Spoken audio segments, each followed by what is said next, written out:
Welcome to Around and Around the OCD Circle. My name is Elizabeth, and I have been living with obsessive compulsive disorder for over 60 years. I am not a therapist or a member of the medical community. I am just an ordinary person like yourself who will be sharing my thoughts and experiences with you, with the hope that you will feel less alone. If you don't have OCD, I hope you will learn some information that will help you understand this disorder better. Some of the topics I will be covering may be triggering for you as a listener. If so, I apologize in advance. Since I don't know what your triggers are, please refer to the episode summary in the show notes before listening to each episode. If at any time you feel like hurting yourself or ending your life, please call the 988 Suicide and Crisis Lifeline by dialing 988 if you are in the United States. It is open 24 hours a day, and you will be connected with the nearest crisis center to receive immediate counseling and local mental health referrals. Now, on to today's episode.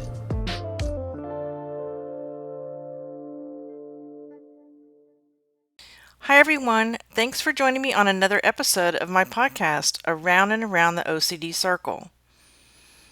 My obsessive compulsive disorder manifests itself in 3 different ways. Number 1, intrusive thoughts. Number 2, rituals. And the third one I call scenarios. My intrusive thoughts during an OCD spell tell me that if I do or do not do certain things, the object of my obsession will be hurt, become sick, or even die because of my actions. The rituals are the tasks that I must do or avoid doing. I've discussed some of them in the previous episodes, so feel free to go back and listen. Now I'm going to explain scenarios to you. It's extremely embarrassing. Basically what it is I talk to people who aren't there. The majority of my scenarios take place at night when I'm trying to go to sleep. During my current obsession with this person, for instance, I have 3 or 4 scenarios I intentionally think about. The first one. She hears that I've died, calls one of our mutual friends, assumes that I have killed myself because of the obsession. My friend assures her I did not. I think this scenario stems from the fact that she knows I was suicidal over the obsession during the pandemic. Number 2. I'm physically attacked while out of town and away from my family. I asked for an acquaintance to come to the hospital to sit on the police interview because I don't want a stranger I've never met to do it. My obsession hears about it. She gets angry because she wasn't called instead. When she comes to visit me in the hospital, I send the acquaintance out into the hall to speak privately with my obsession, and I tell her I cannot feel my legs.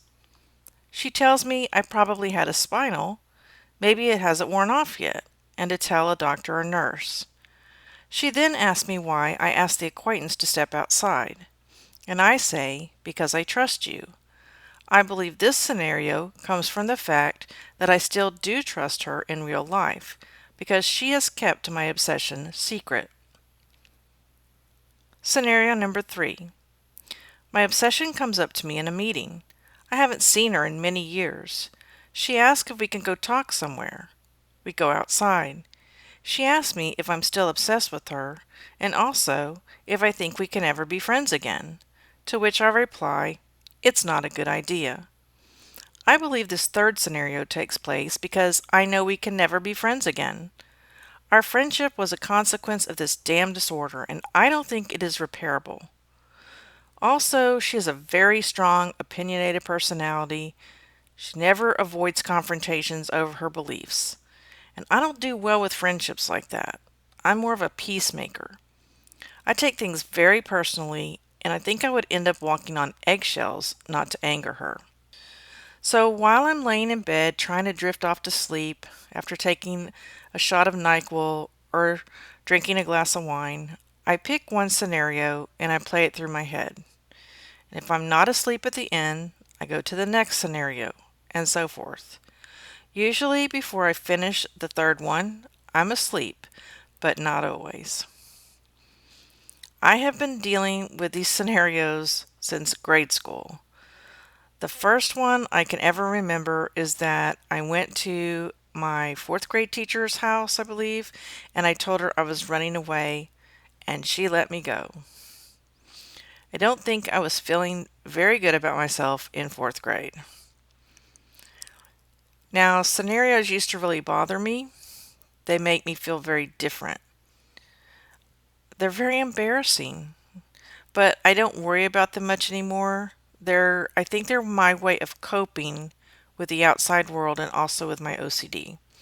They calm me to sleep, and they don't affect my life in a negative way.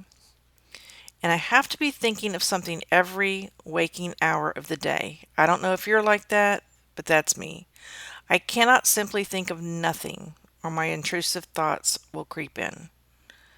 So there are times during the day when I'm alone and everything is too quiet, like when I'm at my desk, making dinner, doing chores, taking a shower, driving, waiting in drive-through lines. It is at those times where I pretend that we are in the same room together and she comes over to talk to me. And a simple conversation would be like, "Hi, how are you? You look great. So do you. I've missed you. Missed you too. How's the house renovation going? It's going all right." Nothing fancy about it. There's nothing, I don't think there's any secret meaning to these things. It's just a way of keeping my mind occupied. I'm mentioning scenarios here because I have never heard of anyone who does this.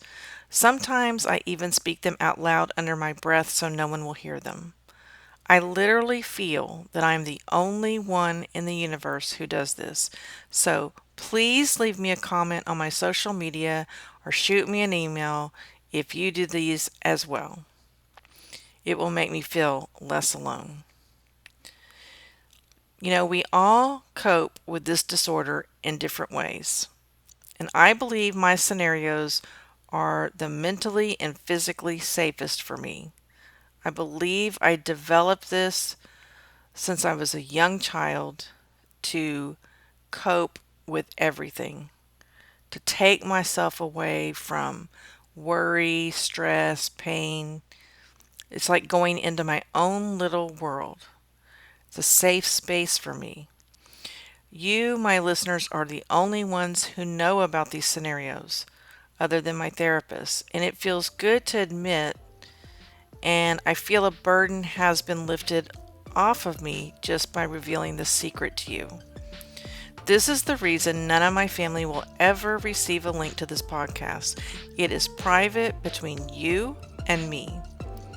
I have shared a few snippets of my writings with a close friend, but she will never read or hear most of what I publish here. And that keeps me emotionally safe. So please feel free to contact me at theocdcircle@gmail.com. My TikTok, Instagram, Twitter, and YouTube links are in the show notes. Thanks for listening, and I hope you will join me on my next episode. I hope you have a calm and peaceful day.